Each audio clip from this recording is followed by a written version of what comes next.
하나님 주의 이름으로 하고 감사합니다. 사랑으로 가득한 이곳이 되는 줄 압니다. 우리 축복하면서 출발합니다. 전부 다 서로 언니스기 올리시고요. 하늘의 별처럼 시작. 하늘의 별처럼 땅의 별처럼 바다의 모래처럼 나는 번성하리라. 나는 번성하리라. 나는 번성하리라. 우리 이제 옆에 분을 축복합니다. 시작. 하늘의 별처럼 땅의 별처럼 바다의 모래처럼 시사하리라. 번성하리라. 성공을 번성하리라. 번성하리라. 번성하리라. 아멘. 할렐루야. 우리 초딩들이 우리나라 위인하면은 가장 존경하는 인물로 이순신 장군을 뽑아요. 초등뿐만이 아닙니다. 조선의 역사뿐만 아니라 세계 해전사에서 정말 중요한, 그래서 영웅으로 알려지고요. 한산 대첩은 세계 4대 해전의 하나로 꼽을 정도로 그런 유명한 해전이고, 조용히 해라. 안다고 조용히 해. 그만큼 세계적인 영웅으로 이순신 장군이 알려져 있습니다. 그런데 이 이순신 장군에 대해서 죽음에 대한 미스터리가 하나 있어요. 그것이 무엇이냐면은 이순신 장군이 노량해전에서 그렇게 장렬하게 전사를 하셨다라는 원래 우리가 알고 있는 설에, 두 번째로는 자살설이 있어요. 세 번째로는 은근설이 있습니다. 이게 무슨 얘기냐면은 자살설이 있는데 이 숙종대 이민서라는 사람이 쓴 김동용 장군의 전기에 이야기가 돼요. 그 당시 이 전공을 많이 세웠던 장수들이 선조로부터 많이 견제를 당합니다. 그러다 보니까 이순신 장군도 전쟁 중에, 만약에 이제 이 마지막 전쟁이거든요. 마지막 전투인데 이 전투에서 그가 일부러 갑옷을 입지 않고 견제를 당하고 어떤 모함을 받을지 모르니까 갑옷을 입지 않고 전투에 참여했다가 거기서 적의 총에 맞아 죽었다. 자살을 이게 유도했다. 이 자살설을 이야기합니다. 또 하나는 남천호 박사가 있는데 이분은 거북설에 우리나라에 대가로 알려지고 있어요. 근데 이 남천호 박사가 주장을 하는 것인데 이순신 장군은 노량해전에서 죽은 것이 아니라는 거예요. 그날 죽지를 않았다. 그 이유 중에 하나가 한 번도 전쟁에 조카와 아들을 데리고 가본 적이 없다는 거예요. 근데 장군의 죽음을 본 사람은 아들, 조카, 몸종 3명 외에는 본 사람이 없다고 합니다. 그 옆에서 장군을 지키는 이 송일입이라는 이 군관도 죽음을 비춰보지 못했다는 거예요. 130번 전투를 하는데 한 번도 데리고 가지 않았던 아들과 그리고 조카를 데리고 가면서 그날 죽지 않았는데 죽음을 위장해가지고 죽은 것처럼 했다. 그러면서 아무 이유 없이 돌아가신 이후 80일 만에 장례를 치렀다는 거예요. 그리고 16년 만에 국가에서 국가장으로 치러진 이곳을 왕이 치러준 거 아니에요, 한마디로. 그럼 절대 이렇게 이장을 하지 않습니다. 근데 16년 만에 이장을 했다고 그래요. 그래서 실질적으로 이순신 장군은 그때 전쟁이 끝나면 또 어떤 일들이 모함들이 일어나고 그럴지 모르니까 죽은 것처럼 가장해서 숨어서 은둔하고 있었다. 그리고 16년 뒤에 돌아가셨다라고 주장하는 이 은근설이 있는 거예요. 사실 누구도 이순신 장군의 죽음에 대해서 명쾌하게 설명할 수 있는 상황은 아닙니다. 그냥 우리는 노량해전에서 전사하셨다라는 것만 그렇게 알고 있는 것이죠. 그런데 내 죽음을 적에게 알리지 말라. 멋있는 유언이 후세에 명언으로 남겨서 사람들의 마음에 길이길이 간직되고 있습니다. 물론 제가 이 아침에 이순신 장군의 죽음의 미스터리를 이야기하는 이유가 있어요. 그것은 장군의 죽음에 대해서 미스터리를 밝히려고 하는 것이 아니라 지금 우리는 하나님의 전신갑주라는 것을 말씀을 하면서 하나님의 전신갑주의 중요성을 함께 이야기하고 있단 말이에요. 사실 그날 이순신 장군이 갑옷을 입고 나가셨을까요? 안 입고 나가셨을까요? 어떤 글에는 입고 나가셨다고 하고 어떤 데는 그 용포만 입고 아니 용포 그렇죠.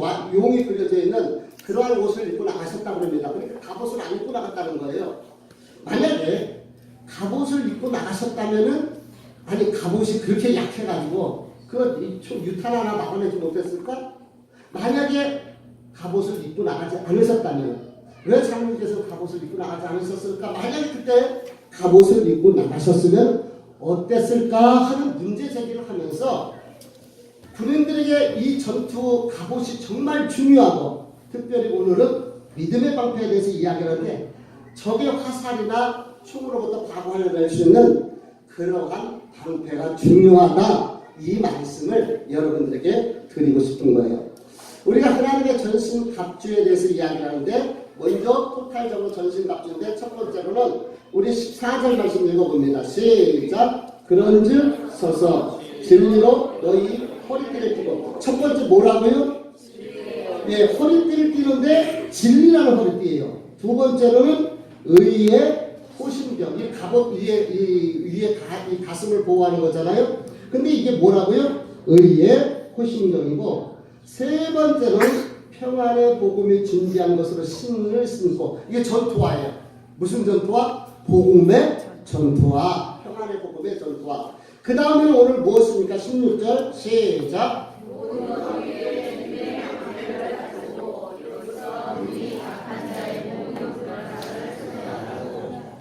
예, 로마 시대의 우리 장면을 다시 한번 보십시다. 오늘 보니까 이 방패요.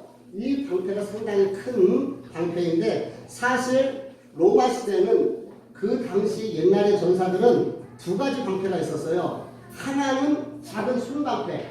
요것은 직접 이 검투사들이나 또는 이 전쟁에서 부딪혔을 때 필요한 전투력을 상상시킬 수 있는 이러한 조그만 방패입니다.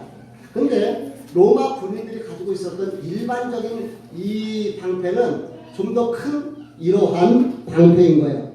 이 방패는 알렉산더 대왕이 사용했었던 그 시대 군인들이 사용했던 이 방패보다 조금 더 크고 무게도 더 있다고 그래요. 그런데 로마 군인들은 이 방패를 가지고 진을 구성하는 거예요.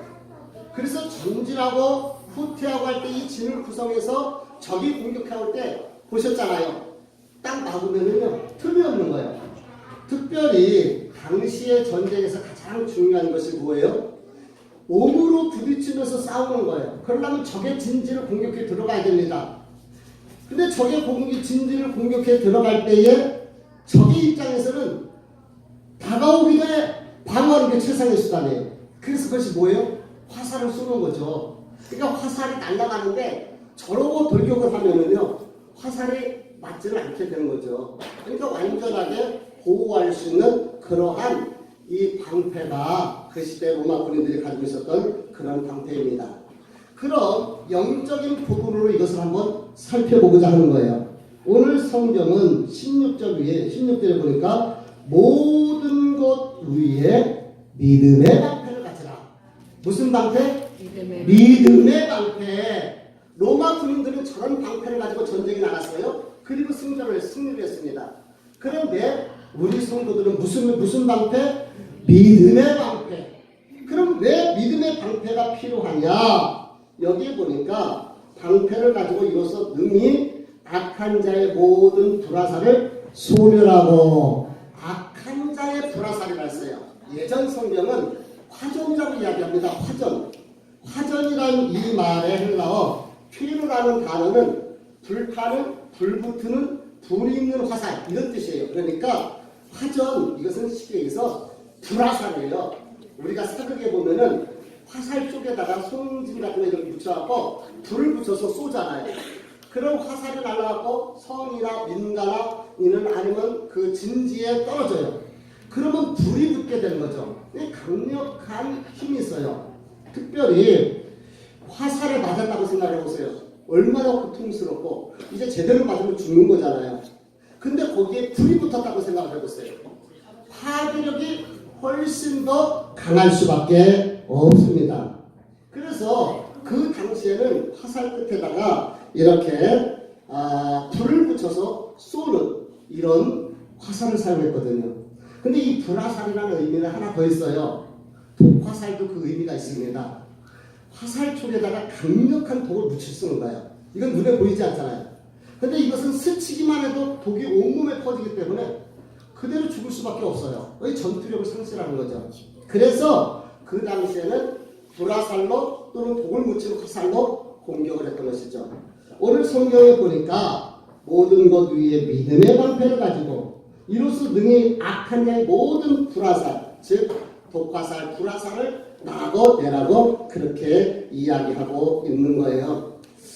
이 불화살, 독화살, 이것은 사단이 우리를 공격하는 공격 루트가 되는데요. 불화살은요, 외부적으로부터 오는 시험, 고난, 상처, 아픔, 외부적으로부터 오는 환난을 이야기해요. 그러니까 마귀라는 놈이 외부적인 고난과 환난, 어려움을 줘요. 그래서 어떤 이는 질병의 불화살을 맞습니다. 몸이 병으로 오면 고통당할 수밖에 없잖아요. 그러면 낙심하잖아요. 그러면서 하나님을 떠나게 만듭니다. 이 독화살은 마음속으로는 내적으로 오는 이 공격인 것을 보게 되죠. 사단은 끊임없이 우리를 정죄합니다. 우리 마음속에 두려움을 넣어줘요. 불안을 넣어줘요. 그리고 우울하게 만들고 절망하게 만들고 자살하게 만들고 이 독화살이에요. 독화살. 특별히 우리 마음속에 막 교만이 생기게 하게 하고 또 우리 마음속에 온갖 추하고 더러운 것들을 떠올리게 하고 특별히 미워하게 하고 사람을 시기하게 만들고 절망하게 만들고 이게 내적인 독화살인 거예요. 사단은 끊임없이 이 불화살, 독화살을 우리에게 쏘고 있다는 것이죠. 그래서 이 화살에 맞으면은 우리가 시험을 들게 되고 주저앉게 되고 낙심하게 되고 하나님이 계시면 어찌 이런 일이 있을 수 있어? 여러분 주변에서 봤잖아요. 교회 다닌다고 그러다가 다니지 않는 사람들, 사람 때문에 안 다닌다는 거예요. 누구누구 때문에 안 다닌다는 거예요. 집안에 누구를 보면은 난 교회 다닐 생각이 없다는 거예요. 왜 그렇습니까? 이 화살에 맞았기 때문에 그러는 거예요. 사랑하는 성도 여러분, 신앙은 사람 보고 하는 것이 아니에요. 하나님 보고 하는 것인 줄 압니다. 저를 보고 신앙생활 하지 마세요. 저도 연약합니다. 저도 죄인이에요. 저도 여러분하고 다를 거 없어요. 사람 보고 목사님 보고 권사님 보고 나 전도해주는 사람 보고 신앙생활하면요 10번 넘어지게 됐어요. 그런데 하나님을 봐야 돼요. 하나님을 의지해야 됩니다. 그래서 믿음의 방패는 하나님을 의지하는 거예요. 하나님을 믿는 거예요. 하나님을 바라보는 거예요. 하나님을 붙드는 거예요.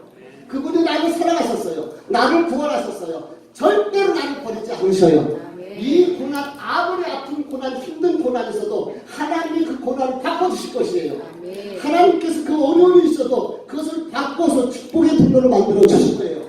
이 믿음이에요. 이 믿음의 방패를 드는 거예요. 이 믿음의 방패로 사단이 우리를 공격할 때 막아내는 것입니다. 이 로마 군인들이요, 이 부분에 보면은 지금 여기에는 영화 세트로 만들어 놓으니까 하는데 실질적으로 이 위에 나무 위에다가 그 양털이나 가죽을 양털이 아니고 가죽 같은 것을 이렇게 입혀놨다는 거예요. 그럼 평상시에는 그런 거 들고 다니는 거예요. 그런데 막상 전투에 참여할 때는 거기에다가 물을 묻히는 거예요. 그럼 물을 묻히면은 불화살이 날라왔을 때 어떻게 되겠어요? 물이 묻어있으니까 축축하니까 불이 번지질 않는 거예요. 그래서 박아낼 수가 있는 것이죠. 사랑하는 성도 여러분, 시험 없는 인생은 없습니다. 사탄이 우리를 시험하는 거죠. 그래서 고난이나 어려움이나 아픈 일들이 또 우리 마음속에 유혹이 생길 때 사단이 불화살, 독화살을 쏘는구나. 그렇게 여러분들이 믿음으로 받아들이고 그리고 내가 믿음의 방패를 이겨낼 것이다. 믿음의 방패 하고 믿음의 방패를 들 수 있기를 주님의 이름으로 부탁을 드립니다. 고난 없는 사람 없어요. 시험 없는 사람 없습니다. 그러나 그것을 우리가 어떻게 그것을 가슴에 맞으면 안 돼요. 한 번, 두 번 맞다 보면 쓰러지고 넘어집니다. 좌절합니다. 그래서 어디에 맞춰야 돼요? 믿음의 방패에 맞춰야 될 줄 압니다. 어려움이 생긴단 말이에요. 예를 들어서 우리 삶 속에 참 시련이 있잖아요. 특히 사람을 통해서 오는 시험이 많아요. 근데 누군가가 나를 뒤에서 험담하고 씹는단 말이에요. 이런 소리를 들으면 막 속에서 부글부글 끓어요. 여러분 안 그렇습니까? 막 부글부글 끓어내죠. 그럴 때 그래 내가 이렇게 믿음으로 이겨내지. 그리고 믿음의 방패라고 믿음의 방패를 드는 거예요. 예를 들어서 우리 아이들은요 무슨 얘기가 있고 무슨 얘기 누가 하면은 반사해버리는 거예요. 여러분 고난과 시험이 왔을 때 그냥 믿음으로 반사를 시켜버리시기 바랍니다. 속상한 말이 들려도요 에라이 반사다 너나 먹어라 하고 그냥 쏴버리세요. 그냥 반사로 막아냈어요. 믿음의 방패가 필요한 것이죠. 히브리서 11장은 그렇게 믿음으로 승리한 사람들의 모습을 우리에게 보여줘. 믿음의 방패를 들고 그 어려움을 이겨냈던 사람들의 모습을 우리에게 알려주고 있습니다. 특별히 성경은 이렇게 얘기해요. 히브리서 11장 1절에 믿음이 없이는 하나님을 기쁘시게 못하나니 하나님께 나가는 자는 반드시 그가 계신 것과 자기를 찾는 자들에게 상 주시는 자이심을 믿어야 할지니라. 아멘. 하나님 앞에서 믿음으로 승리해 나가는 거예요. 그래서 우리가 어떤 어려움이 있고 시험이 있고 막 사단이 독화살 불화살을 쏜다 할지라도 믿음의 방패로 우리가 마고 낼 수 있기를 주님의 이름으로 축복합니다. 믿음의 방패인가요? 한번 믿음의 방패 우리 한번 해볼까요? 고난이 왔습니다. 믿음의 방패. 어려운 일이 생겼어요. 믿음의 방패.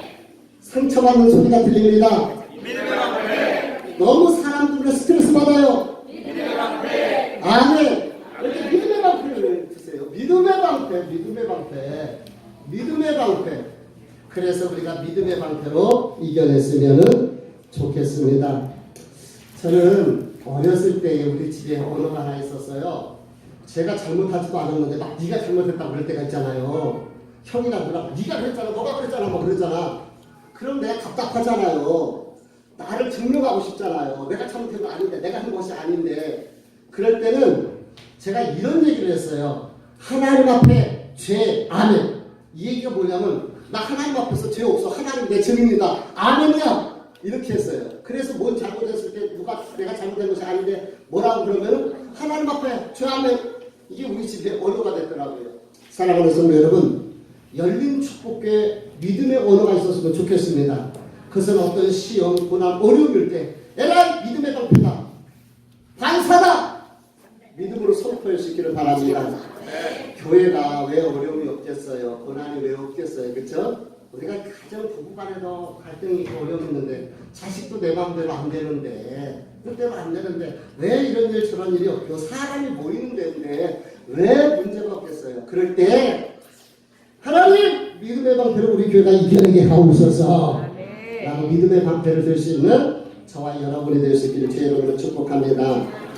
근데 로마 시대에 이 믿음의 방패의 특징이 또 하나 있어요. 그것은 이렇게 보면 되겠지만은 이 끝에가 블록을 맞추는 것처럼 맞닿을 있다는 거예요. 이게 딱딱 꼬일 수가 있다는 것이죠. 그래서 이 서로 이렇게 이렇게 블록처럼 서로 맞춰가지고 이제 저렇게 진지를 향해서 방어 또는 공격을 해 나가는데 알렉산더 대왕이 저 방패를 사용을 했어요. 근데 로마 시대는 한 단계 더 저기서 발전시켜고 활용을 했어요. 예전에 300용사라는 영화가 나왔을 때에 이후에 우리 저 오픈 카페에서 성도들과 함께 300이라는 영화를 같이 프로젝트를 통해서 본 적이 있었습니다. 300의 용사, 아우 멋있더라고요. 이 복군들이요 장난이 아닙니다. 멋있는 그 300 용사들이 나와서 그 페르시아의 엄청난 100만 대군이라고 하는데 그 100만 대군을 300명이서 맞아서 딱 쓰는 거예요. 이기는 거예요. 근데 보니까 전쟁을 어떻게 하느냐면 저와 같이 신호에 따라서 딱 막는 거예요. 그러면 아무리 적이 공격해도 멀쩡해요. 그러다가 또다시 공격을 하는 거예요. 그래서 이 신호에 맞춰서 저렇게 딱 있잖아요. 그러면 뒤에서 이 딱 신호를 살짝 열어놓으면 공격해 들어오는 적을 향해서 창으로 찔러버리는 거예요. 그리고 살짝 열어놓고 틈으로 화살을 쏘는 거예요. 이와 같이 300용사가 이 진지를 이용해서 진을 이용해서 승리하는 것을 보게 되는데, 실제로 로마 군대가 갈리아 전투에서 이 지금의 게르만족이니까 독일 군사예요. 그 갈리아 전투에서 대승을 한다고 합니다. 근데 어떻게 대승을 할 수 있었느냐면은 로마 군대는 적었어요. 근데 갈리아 군대는 20만 내지 30만 군대가 되었다고 합니다. 방법이 있습니다. 바로 이렇게 하는 거예요. 그래서 전투 부대를 1열, 2열, 3열 이런 식으로 나눕니다. 그래서 먼저 1열의 앞에서 전투를 하는 거예요. 방어를 하고. 초롱성에 막 맞고 버텨내는 거예요.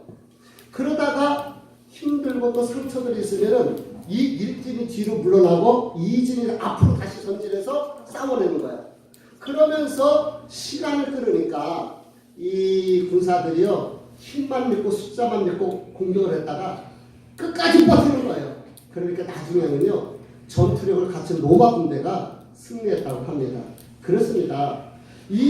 그만큼 중요한 것이 바로 이 방패 사용법인데, 우리는 여기서 협력의 원리를 배울 수 있게 돼요. 무슨 원리요? 협력의 원리. 죄송하지만 누가 뒤에서 문 좀 나눠주세요. 협력의 원리. 협력의 원리라는 것이 무엇입니까? 로마서 8장 28절의 말씀에 보니까 같이 읽어봅니다. 시작.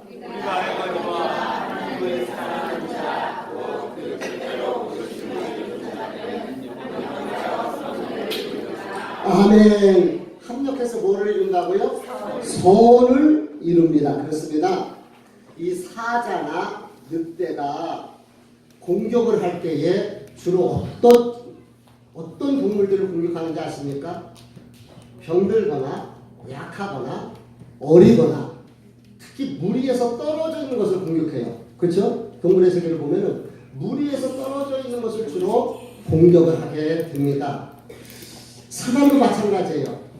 이 늑대나 또는 사자가 늑대가 한꺼번에 있을 때 막 중간을 파고들어갖고 뿔뿔이 흩어져 놓습니다. 막 사방으로 흩어져 놔요. 그렇게 사방으로 흩어져 놓으면 약한 놈이나 무리에서 이탈하는 놈이 있어요. 그런 공격의 대상이 되는 거예요. 신앙생활도 마찬가지입니다. 나 혼자만 신앙생활 잘하면 되지가 아니에요. 함께 신앙생활하는 거예요. 함께 협력하는 거예요. 서로 도와주는 거예요. 그래서 신앙은 너와 내가 하나님 안에서 하나가 되는 것. 이것이 바로 삼겹줄인 거예요. 너와 내가 하나님과 하나가 되는 것. 삼겹줄은 쉽게 끊어지지 않는다. 삼겹줄은 합심의 원리를 우리에게 보여주는 거예요. 신앙생활 때 혼자 신앙생활 해서는 안 됩니다. 나 혼자 신앙생활 한다고 신앙생활이 잘해지는 것이 아니에요. 반드시 함께 어우러지면서 함께 위로하면서 함께 교제하면서 함께 사랑하면서 지칠 때 낙심할 때 서로 의지하면서 이렇게 신앙생활 할 때에 거기에서 힘을 낼 수가 있는 거예요. 시험이 있습니다. 제가 참 이 원리를 느꼈는데요. 전에 요 진입로에 코스모스가 있는데 그 앞에 풀이 많더라고. 그래갖고 코스모스를 돋보이게 하기 위해서 풀을 다 제거를 했어요. 그리고 그 다음날 며칠 있다 보니까 이게 웬일입니까? 코스모스가 죄쓰러져 있어요. 그 앞에 풀이 막아줬던 거예요. 바람이나 이런 것들을. 그것도 식물들도 다 어우러지면서 함께 살아간다는 것을 느끼게 되었습니다. 그렇습니다. 혼자서는 안 돼요. 사단이요 집중 공격을 합니다. 그래서 함께 서로.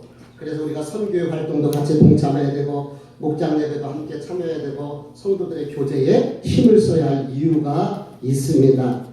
지금 아시안 컵이 진행되고 있어요.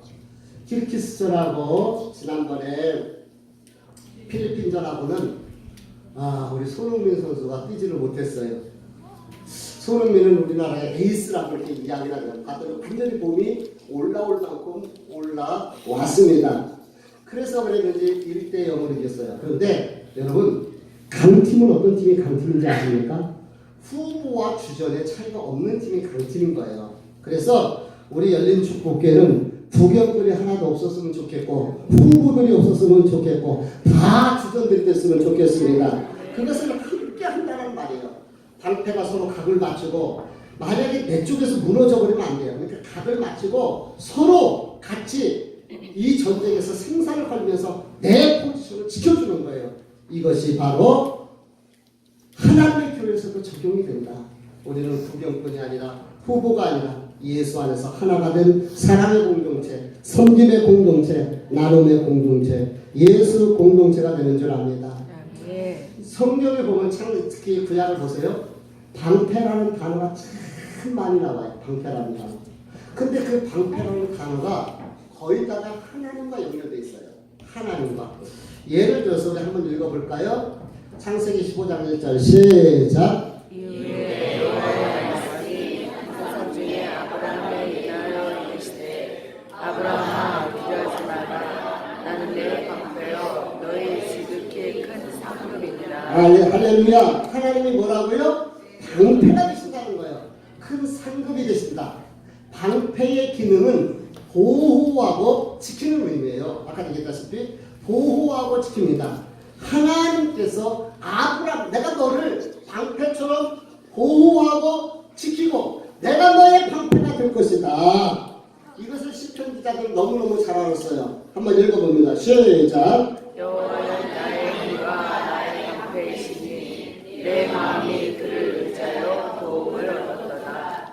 그러므로 내 마음이 크게 기뻐하며 내 노래로 그를 찬송하리로다. 35절도 시작. 방패와 손 방패를 잡으시고 일어나 나를 도우소서. 아멘. 이 방패와 손방패, 손방패는 작은 방패를 얘기하는 거예요. 아까 처음에 봤었던. 근데 로마 군인들은 큰 방패 대부분 그렇게 사용했었던 그러한 방패들이거든요. 사랑하는 성도 여러분, 하나님이 우리의 방패가 되시는 거예요. 그 하나님이 아브라함을 지키고 이스라엘 백성을 지키고 저와 여러분의 방패가 되셔서 고난과 시험 속에서도 우리를 지켜주실 줄 믿습니다. 불화살이 아프고 힘들게 우리를 공격할 때에 우리가 믿음의 방패를 드세요. 오직 예수 그리스도라는 방패를 붙들 수 있기를 주의 이름으로 축복합니다. 독화살 같은 시험과 유혹이 다가올 때 주님을 향하여 믿음의 방패를 드시기를 바랍니다. 우리가 믿음의 방패를 든다는 것은 예수 그리스도라는 방패를 들고 어떤 어려움에도 우리가 이겨낸다는 그런 의미가 있는 겁니다. 믿음의 방패에 나를 사랑하시고 나를 택하시고 나를 구원하시고 나와 함께 하시며 나를 이끌어가시는 그 하나님, 그분이 저와 여러분을 천국으로 인도해 내실 줄 믿습니다.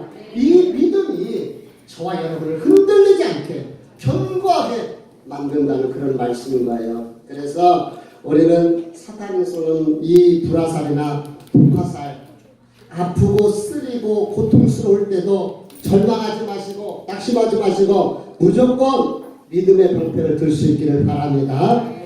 고난이 올 때 믿음의 방패. 다시 믿음의 방패 합시다. 시작. 고난이 올 때 믿음의 방패. 시험이 올 때 믿음의 방패. 육체의 질고가 올 때 믿음의 방패. 자식들이 속썩여도 믿음의 방패. 아멘. 믿음의 방패 오직 믿음으로 승리하시길 바랍니다. 결론을 말씀을 드려요. 나폴레옹이 전쟁에 나갈 때에 그의 참모가 각각 목사님 모셔다가 우리 기도하고 그리고 전쟁에 나가는 것이 좋지 않겠습니까? 했더니 이 나폴레옹이 이런 말을 했다고 합니다. 목사님을 모셔서 기도받을 필요가 없네. 전쟁은 내가 하는 것이지 하나님이 하는 것 아니야. 하나님과 전쟁과는 아무 상관이 없어. 그리고 전쟁에 나갔다는 거예요. 처음에는 많이 승리했죠. 그런데 결국 그는 전쟁에서 패배하고 그리고 나중에는 비참한 치유를 맞습니다. 그런데 그의 이 파트너였었던 영국의 해군 제독 넬슨 제독이 있어요. 그 사람이 넬슨 제독인데요. 세계 이 바다에서의 전쟁에서 최고의 영웅 중에 영웅으로 알려지고 있습니다. 그 사람이 전쟁터, 특히 트라팔가라는 전쟁, 이 정말 그 중요한 전쟁, 3대 해전 중에 속하는데, 전쟁에 나갈 때 여호와께서 집을 세우지 아니하시면 세우는 자의 수고가 헛되고, 여호와께서 성을 지키시지 아니하시면 파수꾼의 경성하며 고사로다. 하나님께서 이 전쟁을 지켜주셔야 된다 하고 군목과 갑판을 위해서 함께 기도하고 전쟁에 나가게 됩니다. 그리고 결국 트라팔가 해전에서 나폴레옹 군대를 물리치게 되는 거예요. 그래서 영국의 영웅이 되어지고, 그 이후로 100년 동안 프랑스를 누르고 이 바다를 제패하는 영국이 되어줄 수 있는, 그래서 영국이 해가 지지 않는 그런 나라가 될 수 있었던 것은 바로 이 넬슨 제독의 승리 때문에 가능했다는 거예요. 우리는 여기서 극렬하게 볼 수가 있는 것이 있습니다. 그것이 무엇입니까? 믿음으로 하나님 앞에 맡기고 전쟁에 참여하는 것과, 전쟁은 내가 하는 거야, 하나님이 하는 것이 아니야, 무력으로 전쟁하지, 군사력으로 전쟁하지, 아닙니다. 사랑하는 성도 여러분, 우리 인생의 전쟁도 하나님의 손에 달려있는 것을 믿으시기 바랍니다. 하나님이 오셔야 돼요. 하나님이 함께 하셔야 돼요. 그분이 막아주셔야 돼요. 그분이 방패가 되어주셔야지만 우리가 전쟁에서 승리할 수가 있습니다. 믿음이 중요한 거예요. 믿음에는 살아있는 힘, 역사의 힘이 있다고 했습니다. 그래서 성경에 보니까 오해를 같이 좀 나누게 되겠지만은, 제자들의 믿음은 작은 믿음이 있어요. 풍랑이 몰아칠 때, 그 환란이 올 때에 제자들이 두려워 떨었을 때 믿음이 적은 자들아 주님 그러셨거든요. 근데 이 백부장의 믿음, 이방인이었어요. 이만한 믿음을 본 적이 없도다. 큰 믿음이라고 칭찬해 주셨습니다. 작은 믿음에서 작은 역사가 나타났지만 큰 믿음에서 큰 역사가 나타나지게 되는 줄 믿습니다. 우리 인생은 늘 영적 전쟁이 있다는 것을 기억하십시오. 전투에 나갈 때는 지금은 방탄복을 입고 또 철문을 쓰고 나가고, 이전에는 이 갑옷을 입고 그리고 방패를 들고 전쟁터에 나갔습니다. 그러나 우리가 하는 전쟁은 영적 전쟁인 것이에요. 언제 어디서 사단이 독화살, 불화살을 쏠지 모릅니다. 우리는 믿음의 방패를 들고 그 모든 화살로부터 우리를 공격하는 그 모든 그 화살로부터 우리 몸을 지켜내고 보호해낼 수 있기를 바랍니다. 플라보시 효과라는 것이 있어요. 가짜로 만든 약도 진짜로 믿고 먹으면은 진짜 효과가 나타난다는 거예요. 이 플라보시 효과인데, 이 플라보시 효과, 가짜 약도 효과가 나타난다는 거예요. 우리가 살아계신 하나님을 믿고 그분을 의지하면서 그분의 도움을 구하면서 나갈 때 하나님의 놀라운 일들이 왜 없겠습니까? 이제는 우리가 함께 믿음의 방패를 듭니다. 어떤 시험과 유혹이 와도 믿음의 방패, 어떤 고난이 와도 믿음의 방패, 그리고 한 걸음 더 나가서 성도들과의 관계에서 믿음의 네트워킹을 형성하는 거예요. 함께 서로 도와주고 함께 기도해주고, 그래서 함께 나를 위해서 기도해 주신다는 것은요, 그런 성도가 있다는 것은 복 중에 복인 줄 믿습니다. 우리 주의 사랑으로 한 분도 낙오되는 사람이 없도록 서로 살피고 섬기면서 함께 신앙생활하는 믿음의 공동체, 사랑의 공동체가 되기를 주의 이름으로 소원합니다. 기도하시겠습니다. 우리 한번 이 시간 한번 말씀을 돌아봅시다. 옛날에는 전쟁터에 나갈 때 갑옷을 입고 방패를 들고서 전쟁에 나갔습니다. 특별히 방패에 대해서 오늘 이야기했는데, 그 방패는 멀리서 날아오는, 어디서 날아올지 알 수 없는 불화살, 독화살을 막아내기 위해서였습니다. 성경은 그 당시에 로마 군대의 이 방패를 보면서 믿음의 사람들, 믿음의 군사들은 믿음이라는 방패를 들고 나가야 될 것을 가르쳐주고 있습니다. 이 믿음의 방패는 오직 예수 그리스도를 향한 믿음으로 어떤 시련, 고난, 연단이 있어도 믿음으로 이겨내는 그러한 모습을 알려주고 있습니다. 사랑하는 성도 여러분, 인생을 잠시 돌아보세요. 신앙을 돌아보세요. 많은 화살을 막아보지 않았습니까? 어떤 때는 사람 때문에, 어떤 때는 환경 때문에, 어떤 때는 물질 때문에, 어떤 때는 질고로, 그래서 고통당하고 절망하고 시험 들고 낙심하고 주저앉고 우울하고, 때로는 내적인 그런 것으로 인해서 하나님 앞에서 교만하고 믿음으로 행하지 않고 나폴레옹처럼 전쟁은 내가 하는 것이라고 그렇게 살아오지 않았습니까? 이 시간 믿음의 방패를 저와 여러분이 들었으면 좋겠습니다. 어떤 어린이도 믿음의 방패, 그 믿음의 방패를 높이 들고 환난과 시험, 고난 앞에서 믿음의 방패를 들고 어떤 어려움 속에서 승리할 수 있는, 시험 앞에서도 이겨낼 수 있는 저와 여러분이 됐으면 좋겠습니다. 이 말씀이 오늘 듣고 끝나서는 절대 안 돼요. 우리 인생에 어려움이 왔을 때 사단이 우리를 공격할 때 그것을 깨달아야 되고 그때 믿음의 방패를 들어야 됩니다. 우리 이 시간 그렇게 기도합시다. 하나님 우리 인생 속에 사단이 독화살, 불화살로 공격할 때 오늘 말씀을 기억하면서 하나님 믿음의 방패로 승리하게 하옵소서. 어떤 일이 있어도 믿음의 방패를 들게 하여 주옵소서. 하나님을 향한 믿음을 잃지 않고 믿음으로 승리하게 해달라고 우리 같이 한번 하나님 앞에 동성으로 기도합니다.